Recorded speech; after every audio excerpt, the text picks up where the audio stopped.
କି ଘରେ ହର୍ଷଇକାର ଲାଗିଲେ ଖି ଗରେ ହର୍ଷଇକାର ଲାଗିଲେ ଗି ଘରେ ହର୍ଷଇକାର ଲାଗିଲେ ଘି ଏହିପରି ଭାବରେ ତମେ ଲ ପର୍ଯ୍ୟନ୍ତ ଲରେ ହର୍ଷଇକାର ଲି ପର୍ଯ୍ୟନ୍ତ ଲେଖିବ। ଦେଖ ହର୍ଷଇକାର ଲାଗିଲେ ଏଗୁଡ଼ିକର ଉଚ୍ଚାରଣ କିପରି ହବ କି ଖି ଗି ଘି ଚି ଛି ଜି ଝି ଟି ଠି ଡି ଢି ଣି ତି ଥି ଦି ଧି ନି ପି ଫି ବି ଭି ମି ଜି ରି ଳି ତାଲବେଶରେ ହର୍ଷଇକାର ଲାଗିଲେ ସି ମୁଦ୍ରେଶରେ ହର୍ଷଇକାର ଲାଗିଲେ ସି ଦନ୍ତେଶରେ ହର୍ଷଇକାର ଲାଗିଲେ ସି ହରେ ହର୍ଷଇକାର ଲାଗିଲେ ହି କ୍ଷରେ ହର୍ଷଇକାର ଲାଗିଲେ ଖି ଲରେ ହର୍ଷଇକାର ଲାଗିଲେ ଲି ଏହିପରି ଭାବରେ ତମେ ହର୍ଷଇକାର ଦେଇ କ ଠାରୁ ଲ ପର୍ଯ୍ୟନ୍ତ ଲେଖିବ ଏବଂ ପଢିବ। ବୁଝିପାରିଲ ପିଲାମାନେ? ତାପରେ ଆମେ ଚାଲ ଦେଖିବା ହର୍ଷଇକାର ଲଗେଇକି କିପରି ଆମେ ଶବ୍ଦ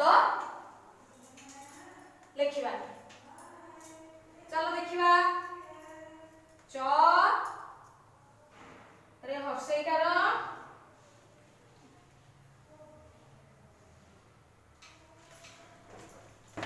କ ରେ ହର୍ଷଇକାର। ଦେଖ ପିଲାମାନେ ବର୍ତ୍ତମାନ ଆମେ କଣ କରିବା ଇ କାର ଲଗେଇ କେମିତି ଶବ୍ଦ ତିଆରି ହେଉଛି ଆଜି ଆମେ ସେଇଟା ଶିଖିବା। ଦେଖ ଚ ପାଖରେ ଅଛି କ ପାଖରେ ଅଛି ଇ କି ମାତ୍ରା ତାହେଲେ କ ରେ ଇ କି ମାତ୍ରା ଦେଲେ କଣ ହବ କି ଚକି। ସେଇପରି ଚ ପାଖରେ ଅଛି ଇ କି ମାତ୍ରା ତାପରେ ଅଛି ଲ କଣ ହବ ଚି ଲ। ସେଇପରି ଦେଖ ର ପାଖରେ ଅଛି ବ ପାଖରେ ଅଛି ଇ କି ମାତ୍ରା ତାହେଲେ କଣ ହବ ର ବି। ତାପରେ ଦେଖ ବ ତ ପାଖରେ ଅଛି ଇ କି ମାତ୍ରା ତାପରେ ଘ ତାପରେ ର କଣ ହବ ବକ୍ତି ଘର ବକ୍ତି ଘର। ଜାଣିପାରିଲ ପିଲାମାନେ? ଏବେ ଚାଲ ଦେଖିବା ପୃଷ୍ଠା 37 ରେ ଦିଆଯାଇଥିବା ଶବ୍ଦ ଗୁଡ଼ିକୁ ଚାଲ ଆମେ ପଢିବା ଏବଂ ଜାଣିବା। ଦେଖ ଉପରେ ଲେଖା ହେଇଛି ଚକ। ଦେଖ କ ରେ ଇ କି ମାତ୍ରା ଦିଆ ହେଇଛି ତାହେଲେ କଣ ହେଲା ଚକି। ଦେଖ ମାଛ ତଳେ କଣ ଦିଆ ହେଇଛି ମା ଛ ରେ ଇ କି ମାତ୍ରା ଦିଆ ହେଇଛି ତାହେଲେ କଣ ହବ ମାଛି। ଚାଲ ପଢିବା ସେଇପରି ଘିଅ ଝିଅ ଛବି ରବି ଚିଲ ବିଲ ଗିନି ଚିନି ଡାଲି ବାଲି ପିଠା ମିଠା ଗଡିଆ ନଡିଆ କଳିକା ବାଳିକା ରବିବାର ଝିଟି ପିଟି ଦିଆସିଲି ବକ୍ତି ଘର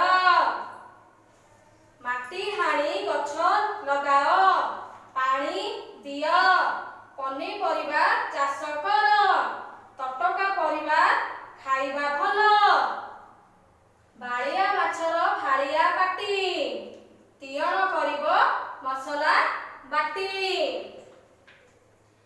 ଘିଅ ଝିଅ ଛବି ରବି ଚିଲ ବିଲ ଗିନି ଚିନି ଡାଲି ବାଲି ପିଠା ମିଠା ଗଡିଆ ଗଡିଆ କଳିକା ବାଳିକା ରବିବାର ଝିଟି ପିଟି ଦିଆସିଲି ବକ୍ତି ଘର ମାଟି ହାଣି ଗଛ ଲଗାଅ ପାଣି ଦିଅ ପନିପରିବା ଚାଷ କର ତଟକା ପରିବା ଖାଇବା ଭଲ ବାଳିଆ ମାଛର ଫାଳିଆ ପାଟି ତିଅଣ କରିବ ମସଲା ବାଟି।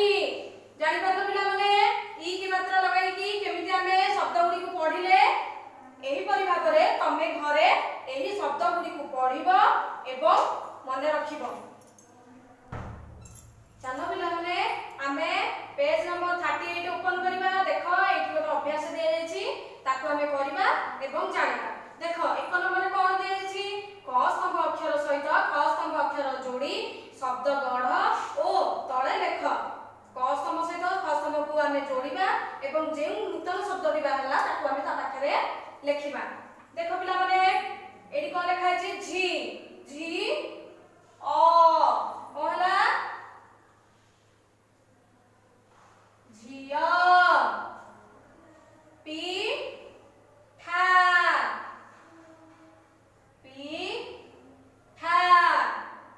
डा ली डाली चीनी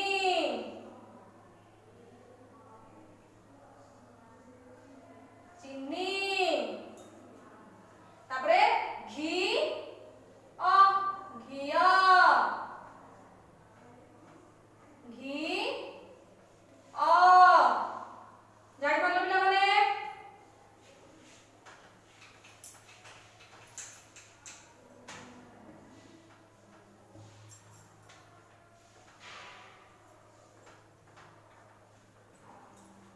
झिया पिठा डाली चीनी घिया झिया पिठा डाली चीनी घिया जानि पारला सेही परि हमें को करबा 2 नंबर टी चलो देखिबा अक्षर ऊपर ई कार देई शब्द लेख अक्षर ए देखो केते गुड़िए अक्षर दे जायछि से अक्षर गुडी को हमें ई कार देई की शब्द लेखिया एडी कोन दे जायछि झट पट हमें झट पट रे ई कार दबा कोन हबो जी टी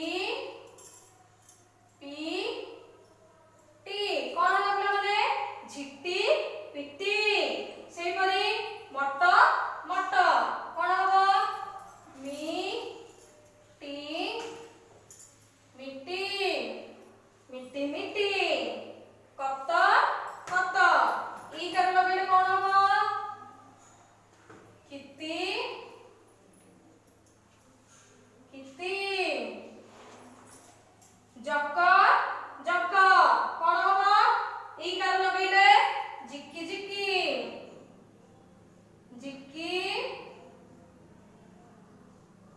जिक्की बुझी पारलो ताको देखो 3 नंबर कोन देछि गारो टाणी चित्र सहित शब्द जोड़िबा गारो टाणी दबा एपर देखो केते गुडी शब्द दिया जायछि एपरे चित्र दिया जायछि आमे एही शब्द सहित एही चित्र को जोड़िबा एवं जानिबा देखो ऊपर कोन लिखा है ब हरे हसे कोन हबो बही एते तो बही रो चित्र देछि बही सहित बही के हमें जोड़िले सेही परि गिन्नी गिन्नी रो शब्द सहित गिन्नी रो चित्र को हमें जोड़िबा तापर देखो नडिया नडिया रो शब्द सहित नडिया रो चित्र को हमें जोड़िले दिया सिली रो शब्द को हमें दिया सिली रो चित्र सहित हमें जोड़िले एही परि भाबरे अभ्यास 13 टी को निज बही रे करिवो एवं मन रखिवो ओके बाय।